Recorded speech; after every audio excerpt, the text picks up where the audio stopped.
La historia del Gauchito Gil es una leyenda arraigada en la tradición popular argentina, llena de elementos folclóricos y místicos. La figura central de esta historia es Antonio Plutarco Cruz Mamerto Gil Núñez, conocido popularmente como el Gauchito Gil. Un santo popular, un personaje que se ha convertido en un símbolo de lealtad, resistencia y justicia en la cultura argentina. La historia del Gauchito Gil combina elementos de la vida real con mitos y leyendas, creando una narrativa rica que ha perdurado a lo largo del tiempo. En este video, véanlo hasta el final, vamos a conocer su historia, que es muy interesante.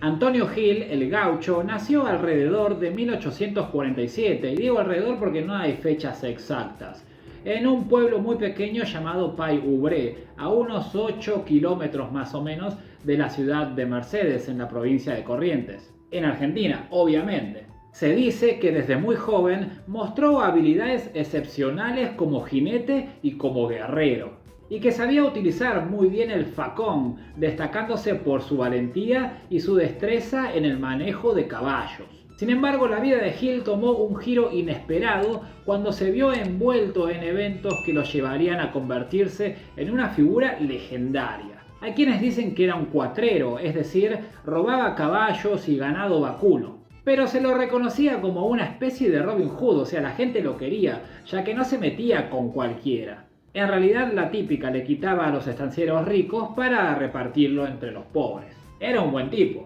Ahora pongámonos en contexto. Por aquellos años, entre 1864 y 1870, se desarrollaba la guerra de la Triple Alianza entre Brasil, Uruguay y Argentina contra Paraguay. Guerra a la cual el gaucho fue reclutado para pelear. Pero terminada la guerra, ahora seguían los conflictos internos dentro de la propia Argentina. Este país siempre lleno de quilombos.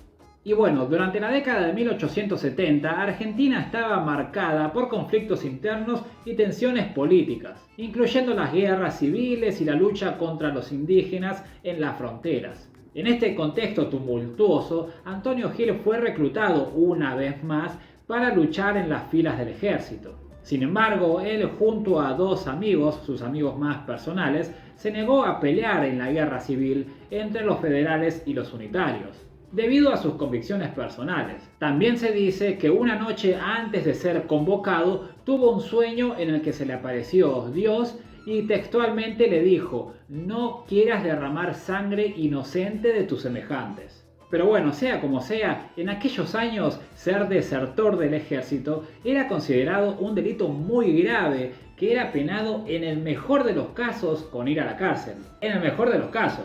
Pero bueno, sea como sea, obviamente el rechazo de Gil y sus dos amigos a participar de la guerra los llevó a ser considerados desertores y traidores por las autoridades militares. Y sin perder el tiempo, una patrulla de soldados fue en su búsqueda y rápidamente acabó con los otros dos hombres. O sea, ¡pum! Ya está. Aunque no con Antonio Gil, quien sí fue llevado prisionero por las autoridades a la ciudad de Mercedes. Las siguientes horas, Gil recibió maltratos y torturas por parte de las autoridades. Nada nuevo. Pero aún así, el gaucho tenía sus fuertes convicciones y a pesar de la situación, nunca abandonó su firmeza y su valentía. Ahora, eso sí, muy valiente, pero tenía que afrontar las consecuencias. Así que bueno, debía ser juzgado ante la ley y para eso debía ser trasladado a la ciudad de Goya, ya que en Mercedes, un lugar muy chiquito, no había tribunales. Enterados de la noticia, los habitantes de Mercedes alzaron la voz y comenzaron a reunir firmas para que liberen al gaucho.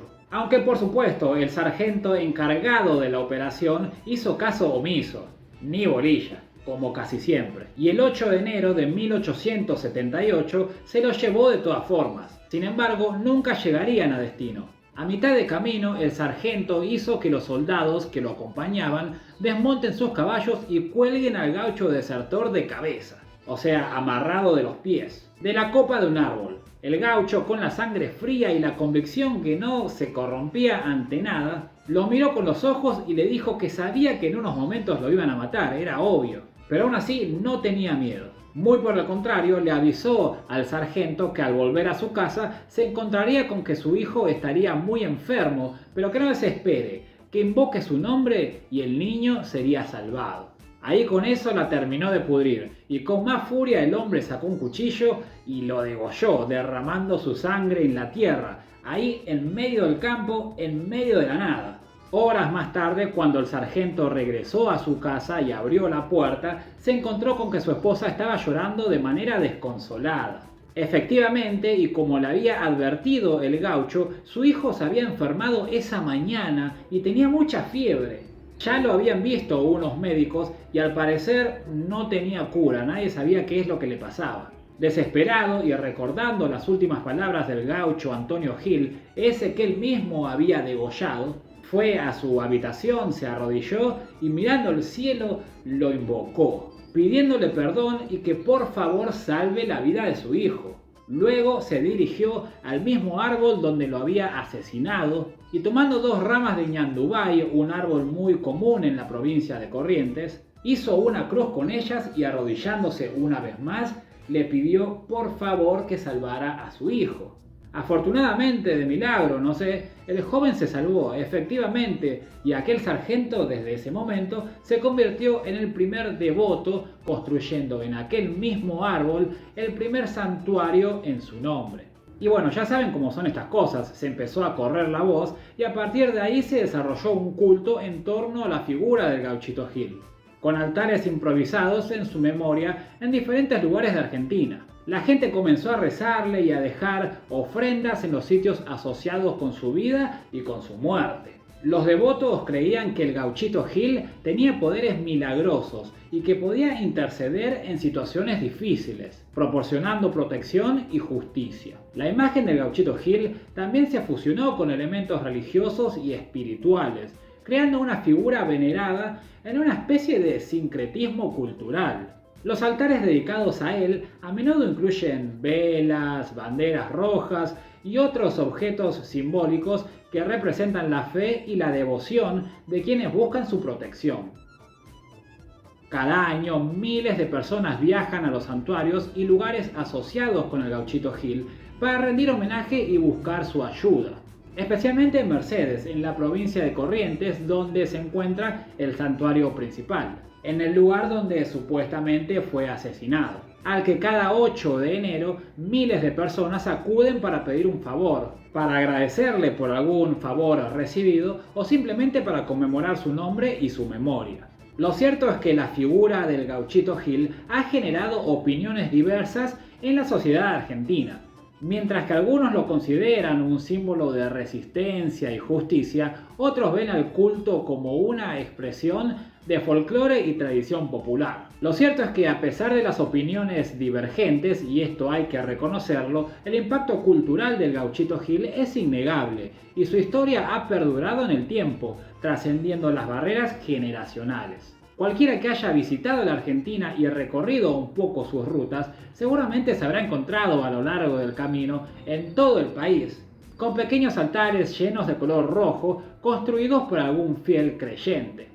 De hecho, dicen que si uno pasa por la puerta del templo principal, que está justamente al costado de la ruta en Mercedes, debe tocar bocina, ya que de no hacerlo seguramente sufrirá algún accidente o su vehículo va a tener alguna avería que de todas formas lo va a obligar a detenerse. Creer o reventar, pero si ustedes pasan por ahí, por las dudas, toquen bocina. Por otro lado, y aunque muchos no lo sepan, el culto al Gauchito Gil ya traspasó las fronteras de la propia Argentina. Y ya hay varios de esos pequeños santuarios, monumentos, como quieran llamarlo, en otros países, como Chile, Paraguay, Bolivia y hasta incluso en España. Y uno puede decir, bueno, porque son los países que nos rodean los que están por acá. Bueno, España está en Europa. Pero hay quienes han llevado su figura hasta lugares tan lejanos como Estados Unidos y hasta incluso Japón. Una locura. El Gauchito Gil se ha convertido en una figura compleja que encarna la lucha contra la injusticia y la opresión. Su leyenda, llena de elementos de valentía, profecía y devoción, ha dejado una marca duradera en la cultura argentina. Más allá de las interpretaciones individuales, lo que cada uno crea o piense, la historia del Gauchito Gil continúa resonando como un testimonio de la resistencia humana y la búsqueda de la justicia en medio de la adversidad. Y bueno, mis amigos, hasta acá este video. ¿Ustedes ya conocían la historia del Gauchito Gil? Es muy interesante. Al menos para mí es muy interesante.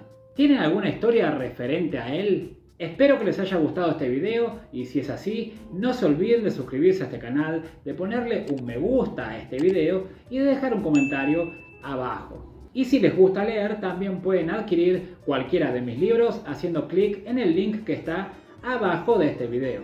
Ahora sí me despido y nos vemos la próxima. Chao, chao.